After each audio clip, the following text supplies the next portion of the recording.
à 50 ans, il t'est vraiment demandé par ton âme, que fais-tu maintenant? Parce que dans le cycle naturel de la vie, à 50 ans, tu as posé ta vie. Tu n'as plus à savoir qui tu es, tu n'as plus à prouver qui tu n'as plus à te cacher. En fait, tu es à 50 ans prêt pour l'aventure du plein épanouissement en vie avec ton âme. Ça veut dire qu'en fait, tu peux, tout ce que tu as construit en toi, maintenant, tu peux vraiment l'incarner, on va dire de 21 ans à 45 ans, 50 ans, tu as posé ta terre.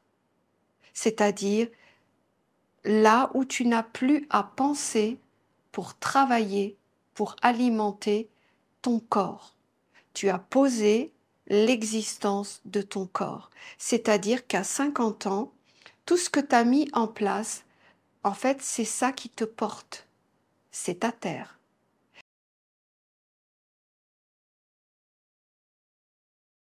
Et donc, à partir de 50 ans, tu es en plein dans le champ de vie que tu dois créer sur cette terre, c'est-à-dire l'ambiance qui va sortir de toi, de ton attitude, de ta philosophie, de ta façon de voir le monde, qui va en fait envelopper comme une maman tous les êtres qui vont s'approcher de toi, en fait, non pas de cette matière, mais de ce champ de vie, c'est-à-dire de ce qui va être partagé comme une transmission, comme une sagesse de vie, c'est-à-dire les vraies clés de la vie.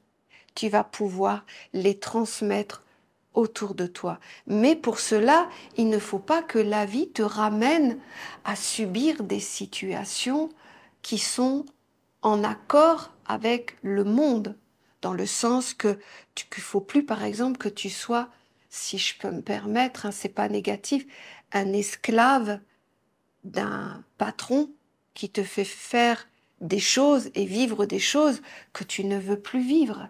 À 50 ans, ça ne doit plus exister dans ta vie. À 50 ans, tu dois être devenu le patron. Et que c'est toi qui as créé tout un univers pour justement générer ce qui va te permettre de faire vivre ton corps dans la matière, dans le confort, dans le bien-être, dans des choses où tu n'as plus à te soucier de ton corps, tu comprends? Et que tu es juste dans le souci, si c'est un souci, d'être dans la révélation de ton être intérieur. Et donc, 50 ans est une étape qui est vraiment, par exemple, fondamentale dans ta vie, où tu dois vraiment donner la réponse.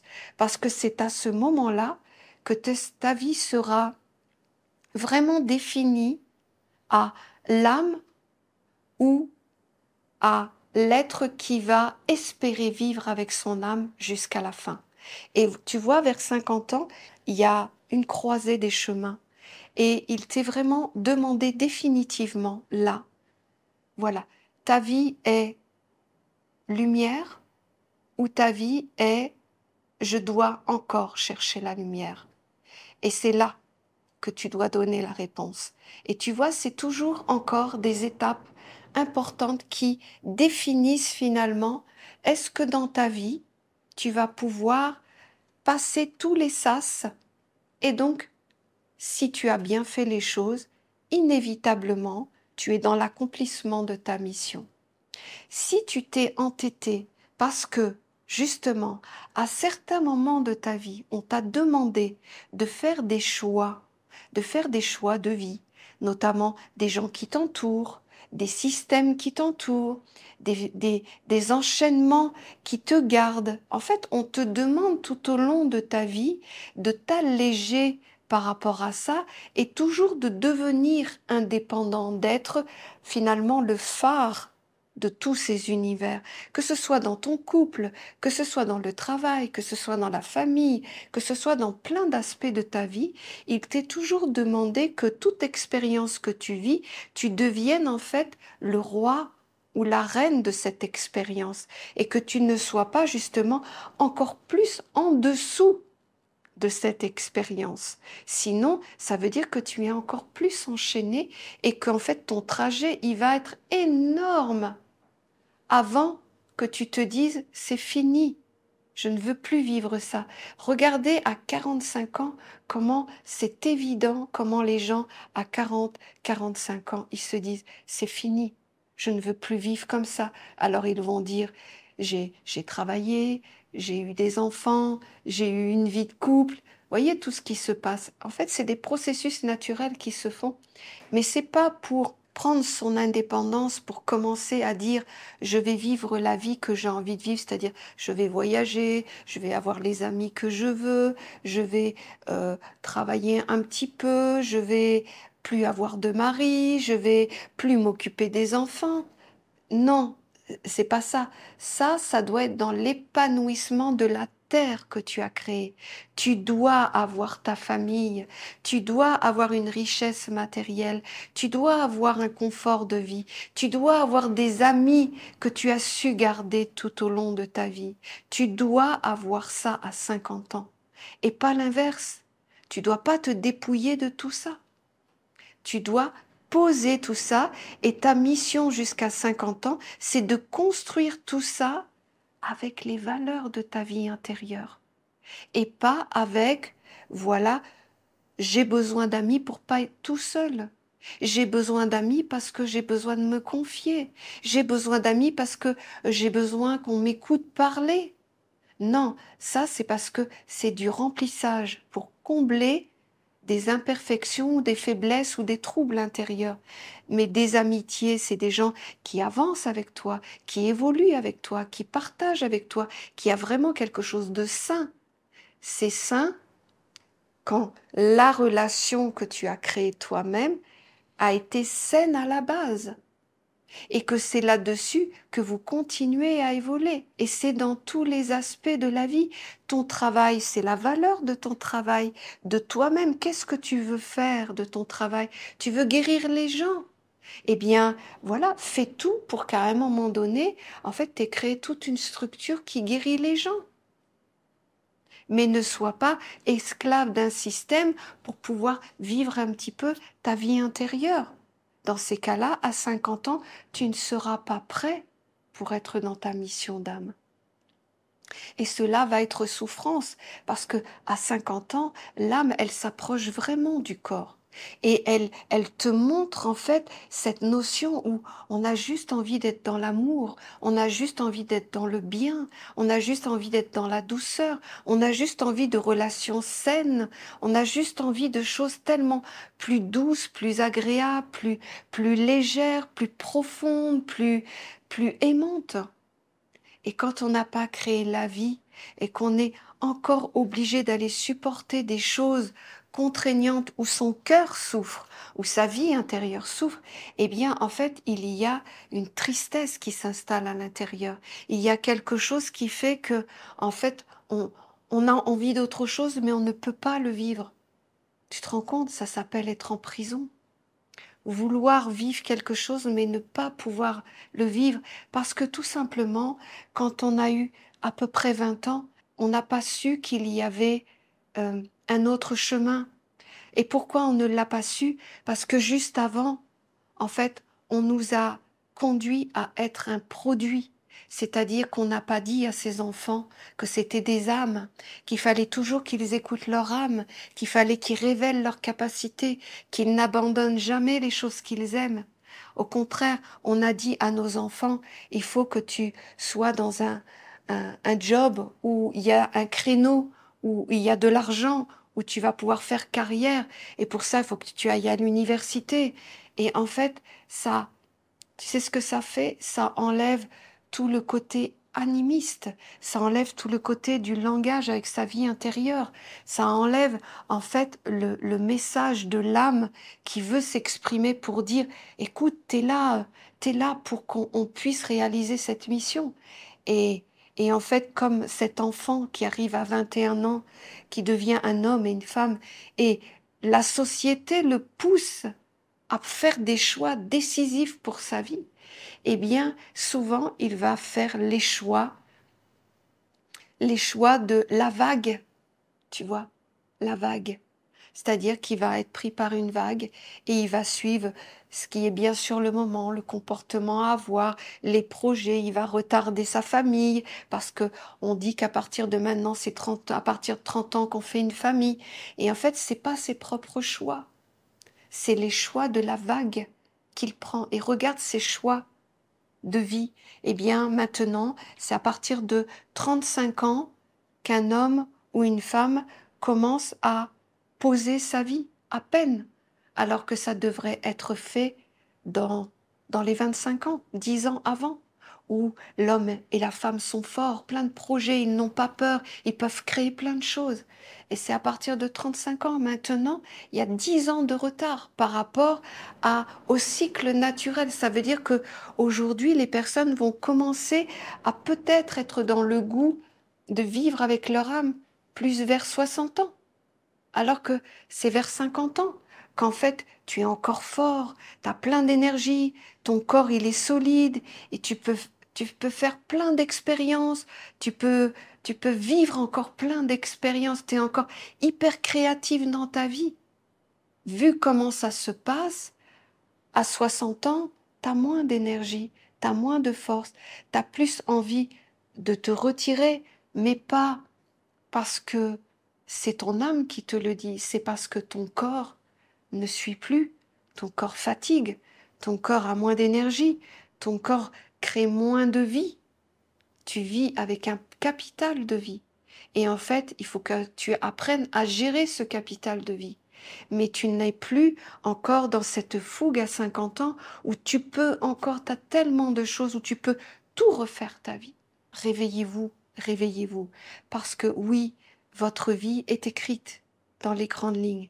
Tu as des sas dans ta vie, que de toute façon, tu es obligé de passer par ces sas, qui sont les éléments, les questions qui te sont posées à ta vie, pour savoir finalement quels sont les liens subtils qui vont venir et qui vont pouvoir s'intégrer à ta vie. C'est en fonction de ta décision et de ton choix. Et tu le sais très bien, toi qui le vis, quand tu es devant cette porte, devant cette voie sans issue, où tu sais que tu dois faire autre chose, que tu dois passer à autre chose, que tu dois faire différemment, que tu dois revoir certaines choses dans ta vie, tu le sais. Eh bien, moi, ce que j'ai envie de te dire, fais confiance aux qualités qui sont en toi. Fais parler ce qui est de ton âme, du beau, du lumineux, parce que c'est ça qui t'ouvrira les portes de ta destinée dans l'accomplissement de ta mission de ta vie. La peur, le stress, le manque de confiance en toi, les schémas que tu as dans ta tête de croyances, voilà. Je vais pas te dire mets-les au panier parce que c'est compliqué, mais va dans le sens de plus écouter l'amour qui vit en toi, les valeurs qui vivent en toi, les choses que tu portes en toi. Tu es quelqu'un, une bonne personne, eh bien, mets-le en prédominance. Tu vas me dire, mais oui, mais trop bon, trop con, c'est ce qu'on nous dit dans le monde. Eh bien non, non, pas trop bon, trop con. Ça, c'est pour ceux qui n'ont pas assez de discernement et c'est les gens qui sont bons et qui donnent leur bonté parce qu'en fait, ils veulent recevoir. C'est ça. C'est là où ça s'applique, cette loi trop bon, trop con. C'est-à-dire quelqu'un qui donne et en fait qui est tellement dépendant du retour, eh bien sûr qu'il ne va pas recevoir ce qu'il attend parce que le monde n'est pas en accord. C'est pas parce que tu as donné de la bonté qu'il va te la donner. Le monde n'est pas comme ça. La bonté s'exprime comme un champ de vie. Et plus tu donnes, bien sûr, tu donnes pas ce qui te fait vivre, ce qui est de tes fondements, tu donnes le fruit de ton arbre. Tu ne donnes pas ton arbre. Tu donnes le fruit, c'est-à-dire ce qui sort de toi, de tes réflexions, des concepts de la vie, de tes conclusions de vie, de choses que tu vis à l'intérieur. Et c'est ça que tu partages et que tu transmets. Mais tu n'attends rien de ça. Bien sûr que la vie, elle est généreuse et elle est bonne et que tu vas avoir des retours. Mais laisse la vie te donner ce qu'elle a à te donner. Mais n'attends pas de cela. C'est pour ça que, effectivement, la personne qui est dépendante, affective par exemple, et qui va donner beaucoup d'attention, de bonté, eh bien en fait, inconsciemment, c'est pour en recevoir, parce qu'elle-même souffre de ça.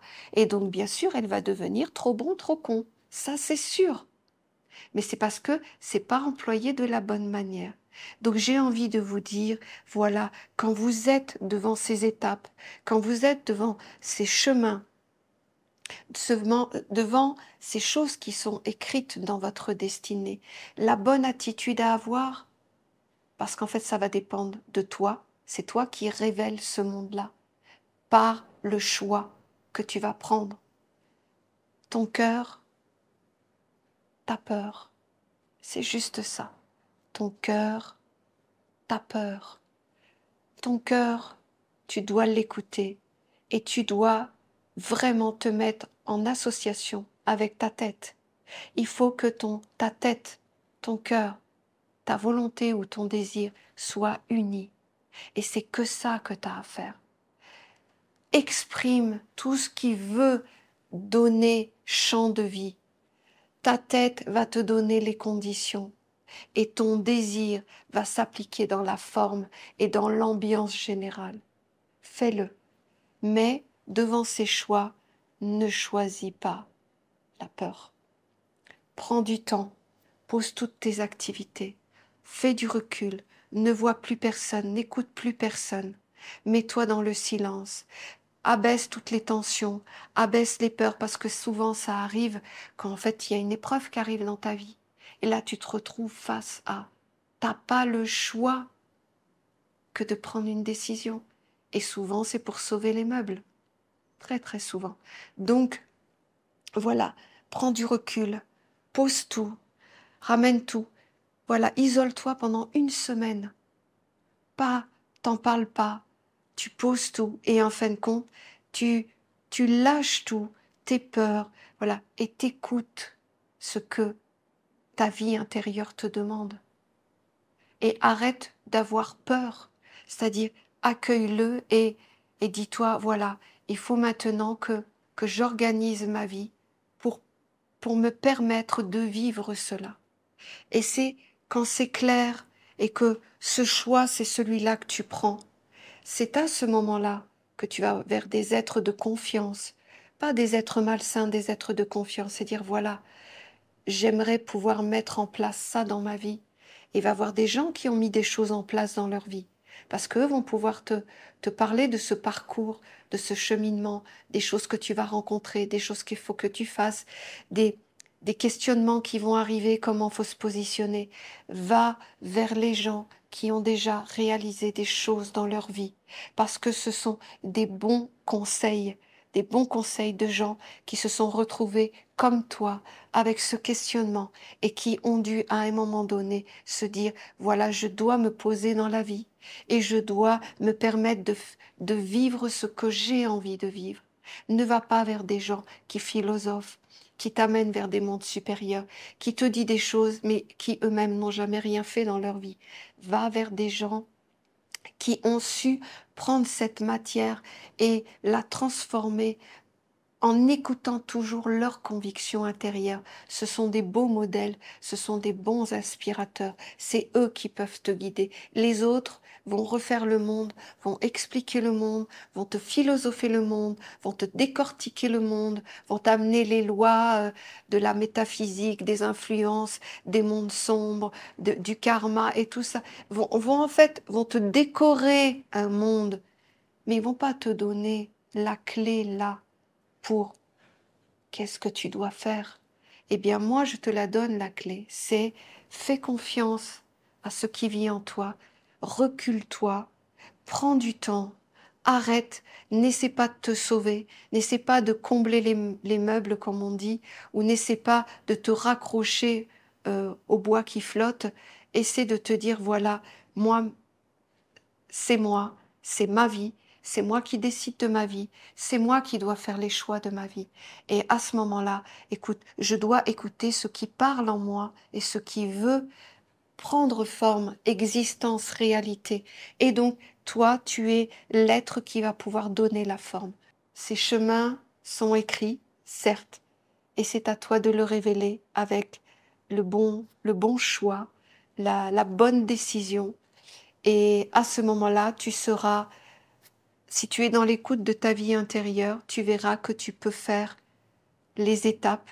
De toute façon, elles seront toujours présentes dans ta vie et elles te feront toujours passer à une étape supérieure, c'est sûr.